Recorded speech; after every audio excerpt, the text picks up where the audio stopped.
Olá, minhas amigas, meus amigos, estamos aqui de volta para nós aprofundarmos, seguirmos aqui com as nossas discussões a respeito do maravilhoso, querido, iluminado âmbito do direito empresarial. Tá? Então, nós fizemos aí um primeiro encontro onde nós discutimos a respeito, essencialmente, de nome empresarial, não é? E para nós apenas podemos gravar de fato aquele conteúdo. Nós fizemos diferenciação entre firma e denominação, verificamos que as sociedades limitadas podem adotar tanto firma como denominação, ao passo que as sociedades anônimas apenas podem adotar denominação, e muito embora no designativo, na denominação da sociedade anônima possa conter excepcionalmente, lá de acordo com o artigo 3º, parágrafo 1º da Lei 6.404, o nome do acionista, instituidor, fundador e daqueles que hajam concorrido para o bom êxito da sociedade, este fato excepcional não torna aquela denominação uma firma. Então, para as sociedades anônimas, ainda que o façam por meio de homenagem àquele sócio acionista instituidor, continuará a ter o seu designativo formado por denominação. Perfeito? E nós vimos também que a proteção territorial, de acordo com o registro nas juntas comerciais, ela é uma proteção estadual, limitada territorialmente ao âmbito do Estado, e se aqueles empresários desejarem uma proteção estendida, devem fazer o registro nas demais juntas comerciais dos outros estados. E aqui, para nós iniciarmos, então, o nosso segundo encontro, para quem não me conhece, sou o professor Alex Horschutz, e vou acompanhar vocês aqui neste nosso segundo encontro sobre direito empresarial. Nós temos aqui uma tentativa de dar maior concretude, de fazer uma adoção um pouco mais prática aos nossos encontros, e nesse sentido, então, como roteiro, utilizaremos questões utilizadas, formadas, né, constituídas aí da prova da OAB pela Fundação Getúlio Vargas. Perfeito? Aqui nós temos a menção à banca e também a individualização de qual prova este conhecimento foi aplicado. E vamos, então, continuar aqui com as nossas discussões. Esta nossa primeira questão, envolvendo um aspecto que é dos mais interessantes. Vamos lá. Lucélia Marília e Natividade constituíram uma sociedade empresária sem levar o documento escrito de constituição a qualquer registro. Então, vejam só, nós temos que identificar no enunciado as expressões, os institutos importantes. Nenhuma palavra é colocada sem que se tenha pensado no seu significado. Então, vejam aqui que é uma sociedade empresária. Sociedade empresária é aquela que se difere da sociedade simples, não é? Porque, de fato, exerce a sua atividade com elementos de empresa, com profissionalismo, com organização dos fatores de produção, né? Então, aqui nós já sabemos que é uma sociedade empresária, e a sociedade empresária ela deve ser registrada perante as juntas comerciais. Cada estado possui a sua junta comercial, de abrangência territorial estadual. Então, aqui não levaram o documento para registro. Então, nós vamos ter que saber aqui qual é o reflexo de não se ter levado o documento a registro. Ficou estabelecido verbalmente entre as sócias que os atos sociais, pessoal, são aqueles atos que, de fato, constituem a sociedade. Então, basicamente, nós podemos ter um contrato social ou um estatuto social, né? O estatuto geralmente é reservado para aquelas sociedades mais institucionais, como, por exemplo, a sociedade anônima, né? Então, nós costumamos designar de estatuto social, e os contratos sociais, geralmente, para sociedades limitadas e outras sociedades empresárias. E, nesse sentido, esses atos constitutivos são esses atos que dão nascimento. Como nós mal compararmos, né, as pessoas físicas, seria a certidão de nascimento daquela sociedade ali. Então, aqui ficou estabelecido verbalmente que pelas sócias ali, entre elas, que os atos sociais seriam praticados por Marília. Então, a Marília que praticaria, né, essas atividades de registro, etc., no interesse comum.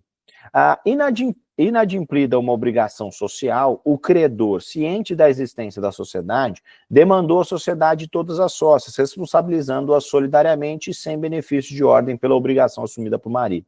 Então, vejam só, embora, pessoal, o registro seja majoritariamente entendido atualmente como de natureza declaratória, porque, de fato, os atos constitutivos da empresarialidade ou da atividade de empreendedorismo já decorram dos aspectos fáticos, da efetiva ocorrência desses atos, na verdade, o que, de fato, institui o tipo de sociedade é o registro efetivo. Então, uma sociedade limitada, ela somente será, assim, considerada se devidamente registrada. Se não for registrada, ela será uma sociedade não personificada, irregular, ou uma sociedade comum, né? Então, esta é uma sociedade que, de fato, ela existe, porque há a comunhão de interesses, mas não há o maior benefício ao empresário, que é a separação social, a separação patrimonial. Então, uma sociedade comum, uma sociedade de fato ou uma sociedade regular, esses três designativos são sinônimos, não tem este poder de afastar, de diferenciar a sociedade dos seus sócios. Então, traz uma consequência ali muito grave.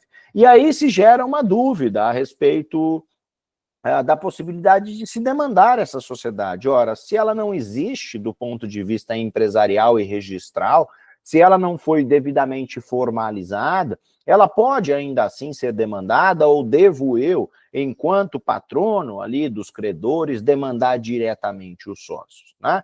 Na verdade, pessoal, pode sim, porque essa sociedade, ainda que regular ou sociedade de fato, ela tem personalidade processual, ou ela tem ali capacidade processual, né? E neste sentido, pessoal, nós vamos ter na sociedade algo que nós denominamos de capital especial. Este capital especial é aquele conjunto de bens e valores, materiais e imateriais, que são utilizados por aquela sociedade para a consecução do seu fim. Então, nas sociedades devidamente registradas, nós chamamos de capital social, né? Ou depois de que a sociedade passa, de fato, a exercer a sua atividade, nós caminhamos ali para uma classificação de patrimônio líquido, que é aquela dedução entre ativos e passivos, né? E se chega, de fato, ao que a sociedade tem, de fato, qual é o patrimônio, qual é o cargo daquela sociedade, tá bem? Então, a sociedade, ela pode sim ser demandada, porque ela existe, é uma sociedade comum ou uma sociedade de fato, podendo ali ser demonstrada entre os sócios apenas de forma escrita e por terceiros de qualquer modo, tá? Então, não esqueçam de ler os artigos 986 e artigos 990, principalmente, lá do Código Civil, que vai nos dizer, de fato, né, quais são as estruturações da sociedade em comum ou irregular. Leiam entre os artigos 986 a 990, que vocês vão ver que, enquanto não registrados os atos constitutivos, ainda que existentes, mas não registrados, a sociedade vai se reger ali pelas circunstâncias da sociedade simples e vai ser considerada uma sociedade em comum, tá? Uma sociedade irregular, perfeito? E neste ponto, a alternativa A diz o seguinte: o credor não poderia demandar a sociedade em razão da ausência de personalidade jurídica, sendo, contudo, possível exigir de todas as sócias, solidariamente e sem benefício de ordem, a obrigação assumida por marido. Na verdade, pessoal, a alternativa A, ela está incorreta, porque entre a sociedade e entre as sócias vai existir um benefício de ordem, tá? Isso está disciplinado no artigo 990 do Código Civil. O 990, ele vai dizer que os sócios vão responder solidária e ilimitadamente, porque a sociedade que não tem personalidade jurídica não é uma sociedade regular, ela não tem essa limitação patrimonial, inclusive, pessoal, vai existir um benefício de ordem em relação àquele que contratou pela sociedade. Então, aquele que contratou pela sociedade se expõe àquela contratação, toma o risco daquela contratação e deve responder em primeiro lugar. E pelas sócias que não contrataram, então existe um benefício de ordem. Isso está no artigo 990, em conjunto com o artigo 1024, lá do Código Civil. Então, a alternativa A ela é incorreta, tá certo? A alternativa B, ela vai dizer para a gente o seguinte: o credor agiu corretamente ao demandar à sociedade, ainda que diante da ausência de personalidade jurídica. Lembrem que personalidade jurídica é diferente de personalidade judiciária, ou personalidade processual, ou possibilidade de estar em juízo. Personalidade jurídica é, de fato, esta ficção jurídica conferida pelos atos regulares de registro. Então, o direito empresarial, ele concede este benefício de fazer a separação entre pessoa jurídica e pessoas físicas, tá certo? E é o que não ocorre na situação em que aqueles sócios não levam a correto registro, praticam, né, aquela circunstância, aquela atividade de forma negligente ali do ponto de vista da regularização social. A alternativa B diz o seguinte: o credor agiu corretamente ao demandar à sociedade, ainda que diante da ausência de personalidade jurídica. Perfeito, nós já vimos que isso é possível. Contudo, mesmo havendo solidariedade entre as sócias, Lucélia e Natividade possuem benefício de ordem. Perfeito, por quê? Elas vão responder em conjunto, mas aquele que, de fato, contratou pela sociedade responde em primeiro lugar. E aí, pessoal, só para deixar claro, esta possibilidade de estar em juízo está no artigo 75, inciso 9 do CPC, que vai dizer que são representados em juízo ativo e passivamente. Inciso 9, a sociedade e a associação irregulares e outros entes organizados sem personalidade jurídica pela pessoa a quem a couber a administração de seus bens. Perfeito? Então, neste sentido, ela sim pode ser demandada, vai estar em juízo e vai existir um benefício de ordem entre as sócias. Aquele que contratou responde em primeiro lugar, aquele que não contratou pela sociedade responde de forma subsidiária e sequencial. Muito bem, então a alternativa B é a correta. Nós não precisamos ler aqui a alternativa C e D, pessoal, porque trazem variações desta mesma disposições que nós já revelamos. Perfeito? Questão, e obviamente a gente não vai tomar o tempo aqui de vocês com questões que não precisem, né, ou que nós já resolvemos, para nós podermos trazer o maior conteúdo possível aqui neste período que nós temos. Muito bem, então a nossa segunda questão aqui, ela vai tratar de um tema também muito interessante e vai complementar o que nós discutimos no nosso primeiro encontro, né, onde nós discutimos ali a formação da sociedade, nome empresarial e a disposição quanto à sociedade simples ou sociedade empresária. E esta disposição diz o seguinte: o Código Civil, ao tratar da caracterização do empresário, então o empresário é aquele que desempenha as suas funções de forma organizada, de forma profissional, né? E isso está lá no artigo 966 do Código Civil. Não deixem de ir ao Código Civil, eu já disse para vocês e repito, né? Eu sei que ninguém gosta muito de conselho, mas conselho de professor, pessoal, é quase igual conselho de mãe, sabe? É só para o bem de vocês. Às vezes a gente não entende, mas é para o bem da gente que a mãe fala, né? Então, o artigo 966, ele diz tudo que a gente precisa em termos de conceituação. E conceito no nosso estudo jurídico, para nós da área jurídica, é muito importante saber, né? Conceito, natureza jurídica, essa diferenciação de institutos. E o artigo 966 é o seguinte: considera-se empresário quem exerce profissionalmente atividade econômica organizada para a produção ou a circulação de bens ou de serviços. Então, ou profissionalmente atividade organizada, tá? E o parágrafo único, ele vai dizer para a gente o seguinte: não se considera empresário quem exerce profissão intelectual, de natureza científica, literária, artística, ainda que com o concurso de auxiliares ou colaboradores, salvo se o exercício da profissão constituir elementos de empresa. Lembram que eu trouxe o exemplo para vocês no nosso encontro passado, a respeito lá daquela clínica veterinária que constitui um pet shop, né? Então, ali, a partir do momento em que se estrutura, de fato, a empresarialidade ali, a gente vai ter esta transmudação, né, de uma atividade intelectual, científica, para uma atividade empresarial. Muito bem. Então, vamos lá analisar aqui qual é a questão que nós entendemos como correta.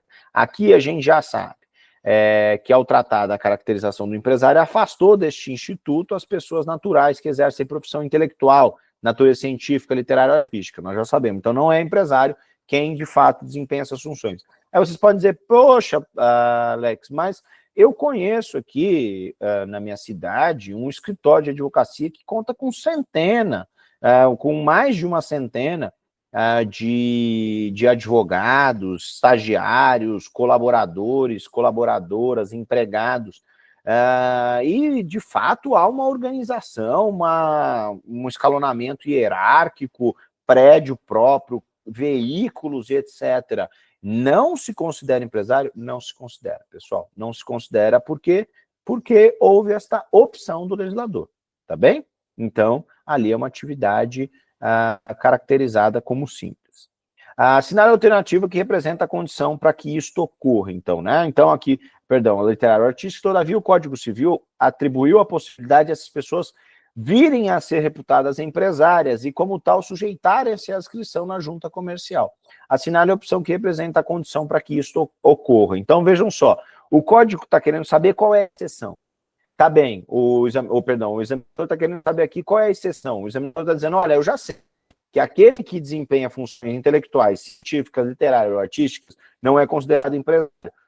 Há alguma circunstância em que pode ser entendido como diferente? Em qual hipótese? Então, é exatamente o que diz o parágrafo único do artigo 966, que eu acabei de ler para vocês, ou seja, não se considera empresário quem exerce profissão intelectual de natureza científica, literária ou artística, ainda que com o concurso de auxiliares ou colaboradores, salvo se o exercício da profissão constituir elementos de empresa. Então, salvo se constituir elementos de empresa. Gravem esta expressão, né? Então, alternativa A, o exercício da profissão intelectual deve congregar emprego habitual de mão de obra e insumos. Não, né? Nós sabemos, por exemplo, que uma clínica médica, um escritório de advocacia, contam ali com o auxílio habitual de mão de obra, de secretárias, de assistentes, de outras pessoas, né? E não é isso que, de fato, caracteriza uma sociedade como empresária ou não. B, a pessoa natural deve exercer atividade econômica com o concurso de auxiliares ou colaboradores. Da mesma forma, né? Este não é o diferencial que o Código estabeleceu. Alternativa C, o exercício da profissão de natureza científica, literária ou artística deve constituir elemento de empresa. Opa, aqui encaixou naquele conceito que nós temos, né, do artigo 966, parágrafo único. É exatamente isso, meus amigos e amigas. Então, peguem o marca-texto de vocês e anotem a alternativa C como a correta aqui. Já a alternativa D, ela é incorreta também, diz que a pessoa natural deve optar pelo Simples Nacional e ser enquadrada como microempreendedor individual. Não há qualquer tipo de classificação quanto a ser empresário ou não ser empresária pelo tipo empresarial, né? Aqui nós estamos falando efetivamente de uma circunstância geral para todas as sociedades que puderem ser classificadas como empresariais ou não empresariais, né? É certo que a gente sabe que o próprio código diz que as sociedades anônimas são sociedades de capitais, né? Então se consideram sociedades empresárias, e simples, por exemplo, a cooperativa, né? Essa é uma dicção do código, mas não há qualquer tipo de diferenciação aqui para fins de microempreendedor individual. Perfeito? Então gravem, pessoal, isso que nós acabamos de falar aqui. Qual é a regra? Aqueles que exercem profissão intelectual não são considerados empresários. Qual é a exceção? Quando a sua profissão exercer elemento constitutivo de empresa. Perfeito? Então, esta é a exceção que a gente buscava aqui no caso concreto, de modo que a alternativa C é a alternativa correta.